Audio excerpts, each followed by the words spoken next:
आज शनिवार का दिन है, जिस दिन अपन इस दरिद्रता से मिलने के लिए पीपल के पेड़ के नीचे आए हैं। हिंदू धर्म में ये दिन पीपल के वृक्ष के लिए पूजनीय होगा। जो भी शनिवार के दिन पीपल के वृक्ष की पूजन करेगा, दूध चढ़ाएगा या मिष्ठान का भोग लगाएगा, लक्ष्मी और नारायण उसके घर में प्रवेश कर जाएगा।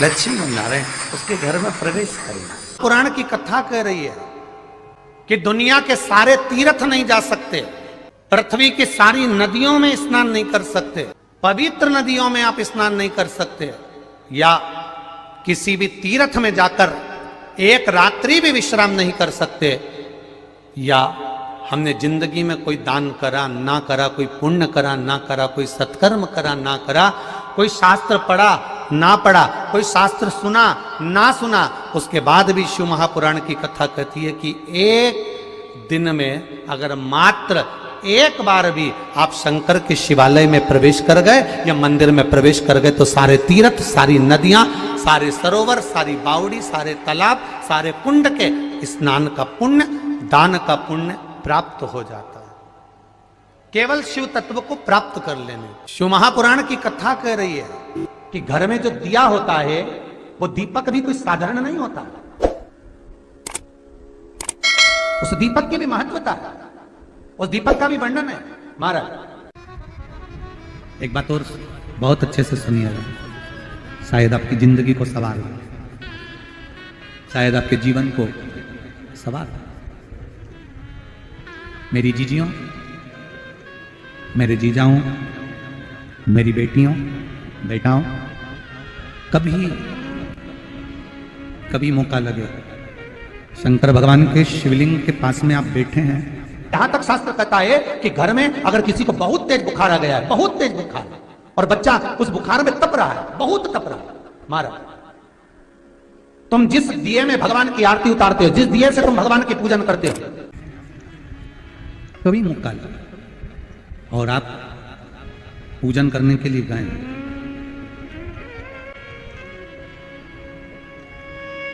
कभी पूजन करने के लिए, और आपको शंकर भगवान के शिवलिंग के पास में या शंकर भगवान के शिवलिंग के ऊपर कनेर का अगर पीला फूल देखा है ना आप लोगों ने, अरे बोलो तो जमके, देखा है?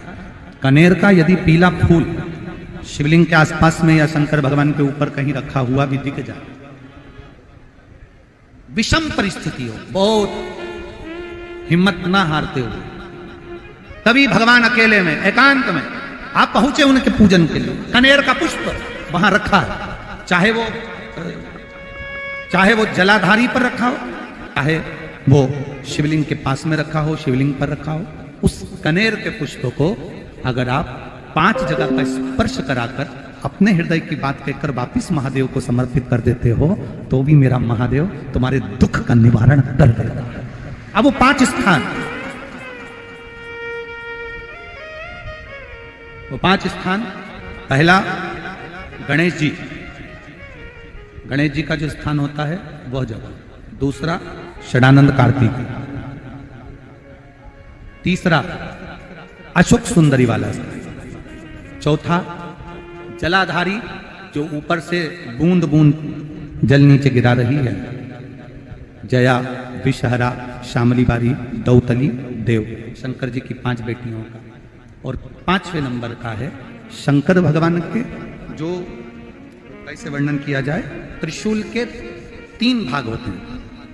करें दर्शन आप लोगों ने, जैसे सामने त्रिशूल लगा है, इस त्रिशूल के ऊपर देखेंगे तो 3 भाग दिख रहे हैं, नजर आ रहे हैं सबको?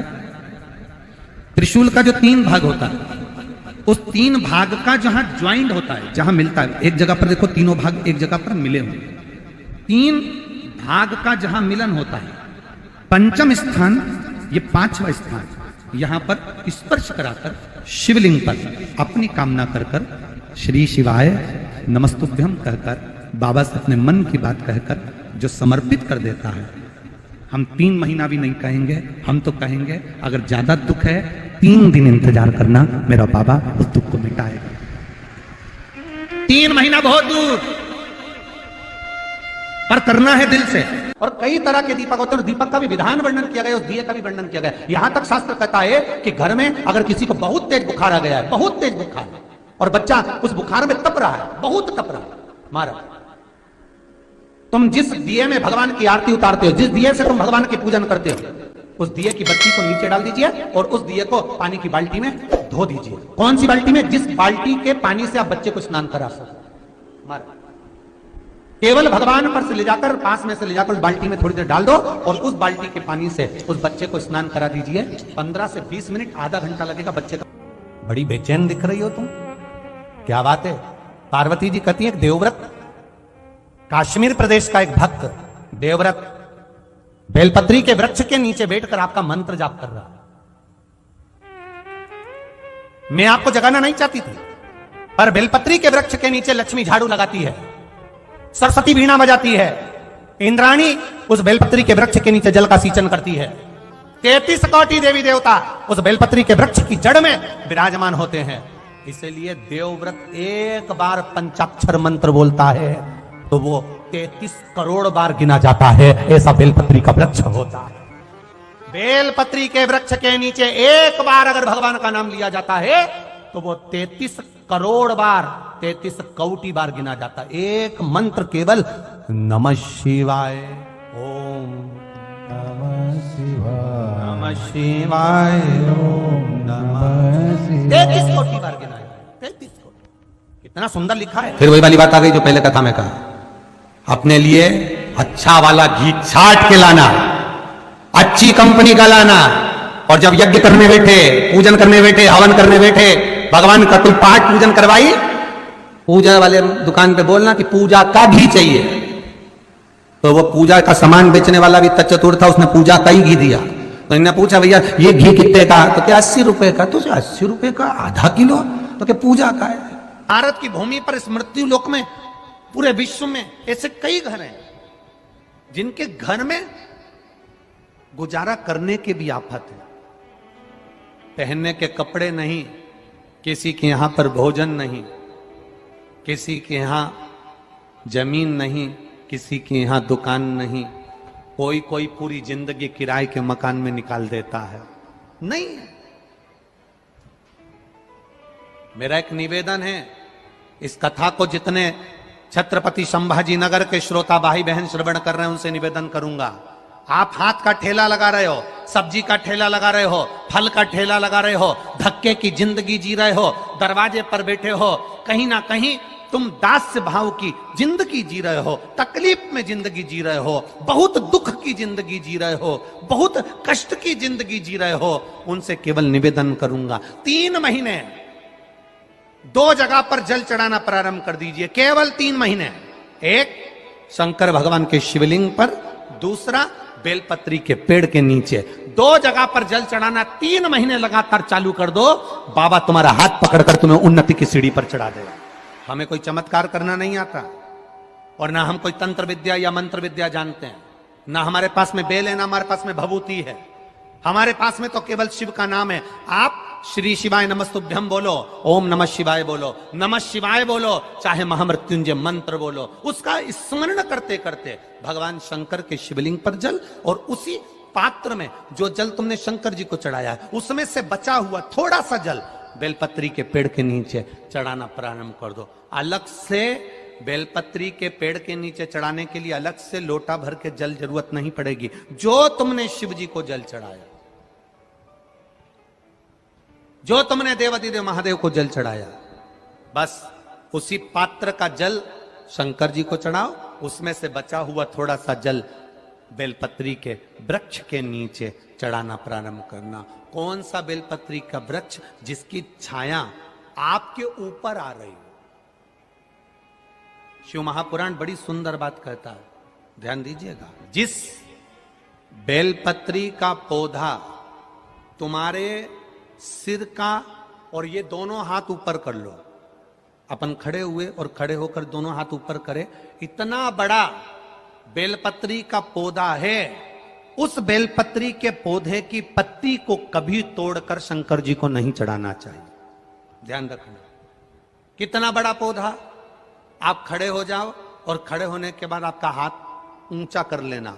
इतना बड़ा पौधा है, उस पौधे की पत्ती बेलपत्री को तोड़कर शंकर भगवान को कभी नहीं चढ़ाना। शंकर भगवान को उस बेलपत्री को, उस वृक्ष की पत्ती को तोड़ना चाहिए जो वृक्ष तुम्हारे हाथ से थोड़ा सा ऊंचा हो, जिसके लिए तुम्हें हाथ और ऊंचा करना पड़ रहा हो। जैसे एक बच्चा अपनी मां की गोद में बैठने के लिए दोनों हाथों से उचकता है, आवाज लगाता है, उचकता है, आवाज लगाता है, हाथ ऊपर करता है, तो मां उस बच्चे को गोदी में ले लेती है। उसी तरह उस बेलपत्री के वृक्ष की पत्ती तोड़ना चाहिए जिसने थोड़ी उन्नति कर ली हो, जो थोड़ा ऊंचा हो गया हो। तुम उसको पाने का प्रयास करो तो भगवान भी तुम्हें अपनी गोदी में ले ले। ऐसे वृक्ष की पत्ती तोड़। अब तुम छोटा सा पौधा, बिल्कुल जरा सा पौधा, उसी की पत्ती तोड़कर महादेव को चढ़ाओगे, ये श्रेष्ठता नहीं।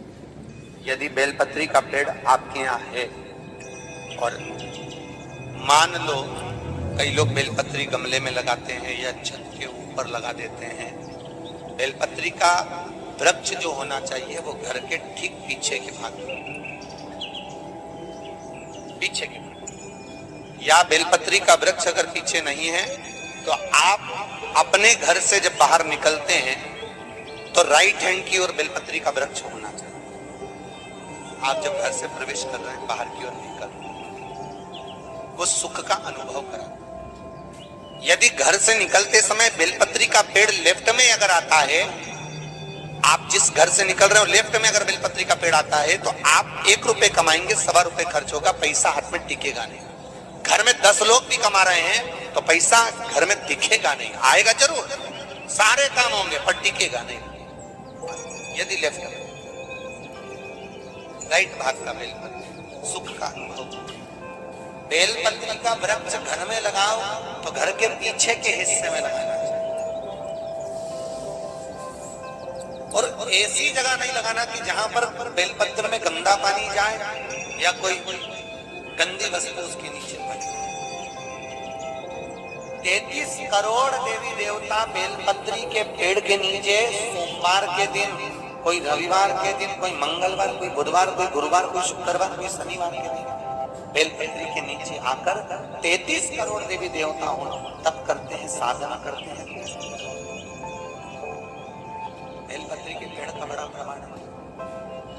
एक बेलपत्री ऐसी होती है जो कि शंकर पर अगर चढ़ी हुई है तो वापिस उतार कर धोकर फिर शिव को चढ़ा सकते।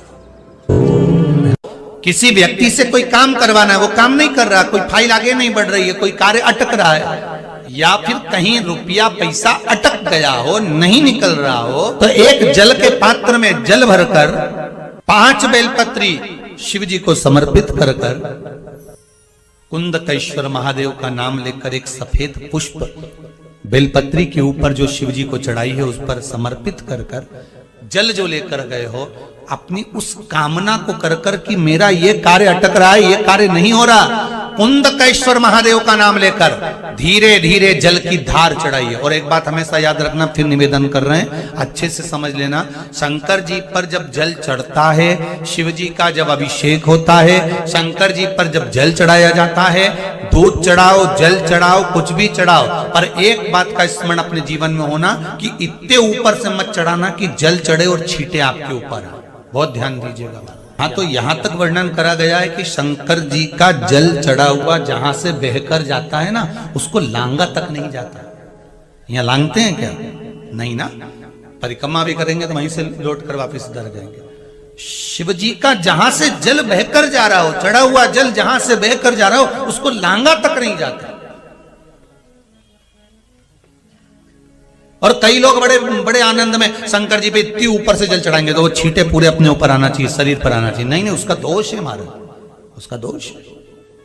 आप भगवान को अगर जल चढ़ाओ, दूध चढ़ाओ, तो मान लो अगर जैसे एक सरल भाषा में समझ लो और अच्छे से, कि जैसे ये शिवलिंग है, शंकर जी का ये शिवलिंग है। और आप जल चढ़ा रहे हो तो इतनी ऊपर से छोड़ोगे तो पानी का छींटा तो अपने ऊपर आएगा, पर वही जल, वही दूध, वही सामग्री आप शिवलिंग से थोड़ी सी दूरी बनाकर अगर आप समर्पित करेंगे तो बाबा उसको स्वीकार भी करता है और आनंद की अनुभूति भी होती है, कार्य में सिद्धता भी आती है, कार्य में उसकी सिद्धता भी।